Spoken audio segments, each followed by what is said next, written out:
En Afrique du Sud, des chercheurs ont montré qu'un serpent vénéneux, le mamba noir, pouvait aider l'homme à lutter contre la pollution aux métaux lourds. On t'explique. Le JT, le JT, le JT. Bon, pour commencer, c'est quoi les métaux lourds? Alors, il n'y a pas de définition scientifique, mais ce terme désigne un groupe d'éléments métalliques comme le plomb, le mercure, le cuivre, le chrome ou le nickel, qui sont reconnus pour leurs effets toxiques. Tous les métaux lourds sont présents naturellement dans l'environnement, mais les activités humaines ont fortement augmenté leur présence. Le problème, c'est que ces métaux lourds peuvent avoir un impact sur la santé selon le type de métal, la dose, la durée d'exposition et la sensibilité des personnes exposées. C'est pourquoi les chercheurs cherchent aujourd'hui à mieux surveiller leur présence. Et pour cela, certains travaillent avec des mambas noirs. Le mamba noir est un serpent vivant en Afrique, qu'on appelle comme ça parce que l'intérieur de sa bouche est noir. Il mesure entre 2 et 3 mètres, même si les plus grands peuvent atteindre 4,50 mètres.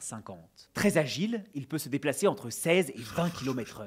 C'est aussi l'un des serpents les plus venimeux du monde. Venimeux signifie qu'il possède du venin, et la morsure du mamba noir peut être mortelle pour l'homme. Pour toutes ces raisons, mais surtout la dernière, ce serpent est redouté par les populations locales. Pourtant, ces serpents sont aujourd'hui utilisés dans un rôle de protection de l'homme et non dans un rôle de menace. Mais alors comment ça marche? En fait, les mambas noirs servent de bio-indicateurs. C'est-à-dire qu'ils permettent de donner des informations sur l'état de l'environnement. Dans ce cas précis, la pollution aux métaux lourds. Et comment on fait? Les scientifiques capturent des mambas noirs, prennent quelques-unes de leurs écailles, ce qui ne blesse pas le serpent, et les analysent. Et ces écailles reflètent la quantité de métaux lourds présents dans l'environnement. Car le serpent les accumule à travers notamment sa nourriture.